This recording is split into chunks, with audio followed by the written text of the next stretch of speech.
మీకు ఏ collection agent నుంచి అయినా సుమారుగా 2-3 కాల్స్, పూటకు ఒక 2 కాల్స్, ఒక కాల్ వస్తే it is okay, it is accepted.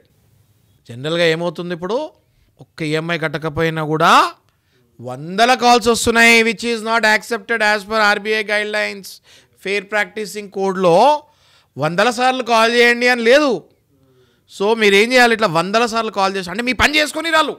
మీరు ఆఫీస్లో ఉన్న ఫోన్ రింగ్ ఎత్తునే ఉంటుంది, మీరు డ్రైవింగ్లో ఉన్న ఫోన్ రింగ్ ఎత్తునే ఉంటుంది, మీరు మీటింగ్లో ఉన్న ఫోన్ రింగ్, మీరు తింటున్నా, మీరు బాత్రూంలో ఉన్న ఫోన్ రింగ్ అవుతూనే ఉంటుంది. మిమ్మల్ని బేసిక్గా మీ ప్రైవసీ ఏదైతే ఉందో దాన్ని కంప్లీట్గా కిల్ చేసేస్తారు. రిపీటెడ్ కాల్స్, ఇట్లా రిపీటెడ్ కాల్స్ 100 టైమ్స్ 100 నెంబర్స్ నుంచి వస్తుంటాయి. కాల్ సెంటర్లో ఆ నెంబర్ వేసేసి వదిలేస్తారన్నమాట. ఇట్లా ఇట్లా మనం కట్ చేయగానే 1 సెకండ్లో మళ్ళీ కాల్ వచ్చేస్తుంటుంది. కట్ చేయగానే మళ్ళీ 1 సెకండ్లో కాల్ వచ్చేస్తుంటుంది. ఇది చాలామంది దీనికి బీపీ వచ్చేసి డిప్రెషన్కి పోయి హార్ట్ స్ట్రోక్స్ వచ్చిన వాళ్ళు కూడా ఉన్నారు. ఓకే, వీళ్ళకి నేను చెప్పేది ఏంటంటే, రానియండి, ఎన్ని కాల్స్ అయినా చేయనియండి, మీరు టెన్షన్ పడక్కర్లే.